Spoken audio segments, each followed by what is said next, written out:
আমার মতো কি আপনাদেরও রোজ একই চিন্তা হয় দুপুরে বা রাত্রে কি বানানো যায়?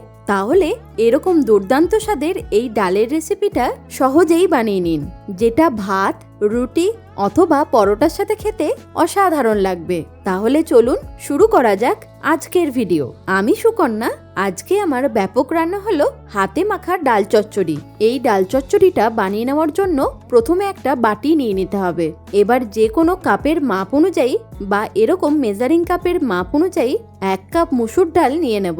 তার সাথে ওই একই কাপেরই মাপ অনুযায়ী 1 কাপ মুগ ডাল নিয়ে নিতে হবে। এই ডালটা বানানোর জন্য যতটা মুসুর ডাল ব্যবহার করবেন ঠিক ততটাই মুগ ডাল ব্যবহার করতে হবে। তাহলে দেখবেন ডালের টেস্টটা খুব সুন্দর হবে। যেহেতু ডালগুলো মার্কেটে খোলায় বিক্রি হয়, তাই এর মধ্যে প্রচুর পরিমাণে ধুলো নোংরা লেগে থাকে। সেই জন্য ডালটাকে খুব ভালো করে ধুয়ে নিতে হবে। যতক্ষণ না ডালের জলটা ভালোভাবে পরিষ্কার হচ্ছে ততক্ষণ অবধি জল পাল্টে পাল্টে ডালটাকে ধুয়ে নেব। ডালটা ভালোভাবে ধুয়ে নেওয়ার পর এবার এটাকে 10 মিনিটের জন্য ভিজিয়ে রেখে দেব। এতে করে ডালটা তাড়াতাড়ি নরমও হয়ে যাবে, তার সাথে ঝটপট তৈরিও হয়ে যাবে। 10 মিনিট পর দেখাচ্ছি, দেখুন ডালটা সুন্দরভাবে নরমও হয়ে গেছে, তার সাথে ফুলেও গেছে। এবার এটাকে আমরা সেদ্ধ করে নেব। তবে সেদ্ধ করার আগে বাকি স্টেপগুলো অবশ্যই দেখে নিন। তার জন্য আমরা যে রেগুলার কড়াই ইউজ করি, প্রথমে সেই কড়াই নিয়ে নিতে হবে। এবার আগে থেকে ভিজিয়ে রাখা ডালটাকে কড়াইয়ের মধ্যে ঢেলে নিচ্ছি।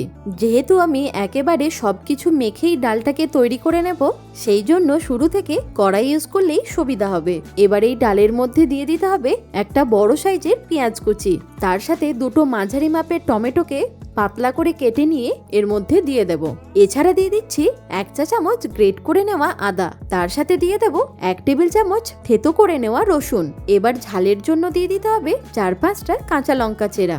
আর রঙের জন্য দিয়ে দিচ্ছি 1/2 চা চামচ হলুদ গুঁড়ো। তার সাথে 2 থেকে 3 টেবিল চামচ সর্ষের তেলও দিয়ে দেব। এবার এই সব কিছুকেই ভালোভাবে ডালের সাথে মেখে নিতে হবে।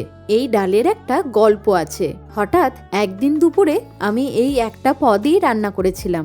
সবারই অনিচ্ছা থাকার সত্ত্বেও যখন এইটা দিয়ে ভাত খেলো, তখন যে সকলের কি ভালো লেগেছিল সে আর বলার নয়। তাই ভাবলাম আজকে আপনাদেরকেও এই রেসিপিটা শেয়ার করি। আপনাদের সাথে গল্প করতে করতে ডালটাও আমার বেশ ভালোভাবে মেখে নেওয়া হয়ে গেছে। এবার কিছুটা হাত ধোয়া জল এর মধ্যে দিয়ে দিতে হবে। তার সাথে আরো 500 ml এর মতো জল এর মধ্যে দিয়ে দেব।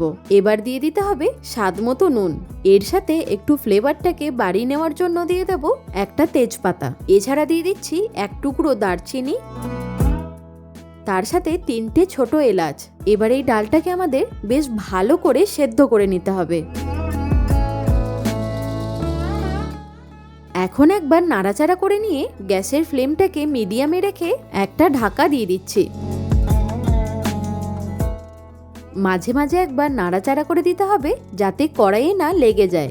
ডালটা ভালোভাবে সেদ্ধ হয়ে যাবার পর যখন দেখবেন একেবারে গলেও যায়নি অথচ এরকম একটু খসখসে রয়েছে, সেই সময় এরকম একটা হুইস্কার দিয়ে ডালটাকে ভালোভাবে মিক্স করে নিতে হবে।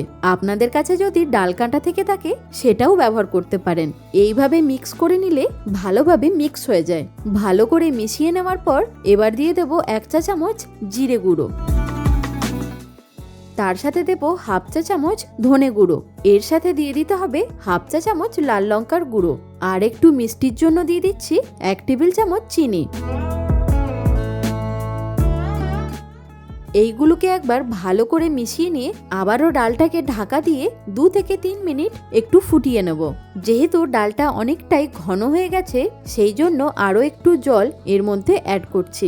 এবার এই ডালটার মধ্যে আমরা একটা তড়কা দিয়ে দেব। তার জন্য একটা ফ্রাইং প্যান নিয়ে এতে দিয়ে দিচ্ছি 4 থেকে 5 টেবিল চামচ সাদা তেল। তেলটা একটু ভালো মতো গরম হয়ে গেলে এতে ফোড়ন হিসেবে দিয়ে দেব 2টো শুকনো লঙ্কা। তার সাথে 6-7টা রসুনকে থেতো করে এর মধ্যে দিয়ে দেব। এখন রসুনটাকে একটু হালকা করে ভেজে নেব। এই রসুন ভাজার সময়তেই দিয়ে দেব 1 চা চামচ গোটা জিরে। তার সাথে দিয়ে দিতে হবে একটা মাঝারি সাইজের পেঁয়াজ কুচি। এখন পেঁয়াজ আর রসুন একসাথে একটু লালচে করে ফ্রাই করে নেব। এইরকম আলাদা করে যদি পেঁয়াজ আর রসুন একটু ভেজে নিয়ে ডালের মধ্যে দিয়ে দেওয়া হয় তাহলে ডালের গন্ধটা আরো বেড়ে যায়। পেঁয়াজটা দেখুন বেশ লালচে করে ভাজা হয়ে গেছে। এবার এটাকে ডালের মধ্যে দিয়ে দিতে হবে। এরকম ভাবে পেঁয়াজ ফোড়ন দিয়ে হাতে মাখা মসুর ডাল বানিয়ে দেখবেন। মনে হবে যেন শুধু এই ডাল দিয়েই ভাত খেয়ে নি, এতটাই এর স্বাদ হয়। ফ্লেমটাকে জোরে দিয়ে ডালটাকে আবারও একবার ভালো করে ফুটিয়ে নেব। আর ঠিক সেই সময় দেব 1 মুঠো ধনেপাতা কুচি। আপনারা চাইলে লাস্টে অল্প একটু গরম মশলার গুঁড়ো দিতে পারেন, তবে আমি এখানে শুধু ধনেপাতাই ব্যবহার করলাম। এবার এই ডালটাকে ভাতের সাথে গরম গরম পরিবেশন করে নেব। দেখলেন তো কত সহজ পদ্ধতিতে তৈরি হয়ে যায় এই হাতে মাখা মসুর ডাল। আশা করি আপনাদের এই ডাল রেসিপিটা বুঝতে কোথাও অসুবিধা হয়নি। এইরকম আরও সহজ রেসিপি দেখতে চাইলে অবশ্যই কমেন্টে জানাবেন। ভালো থাকুন, সুস্থ থাকুন, দেখতে থাকুন ব্যাপক রান্নাঘর।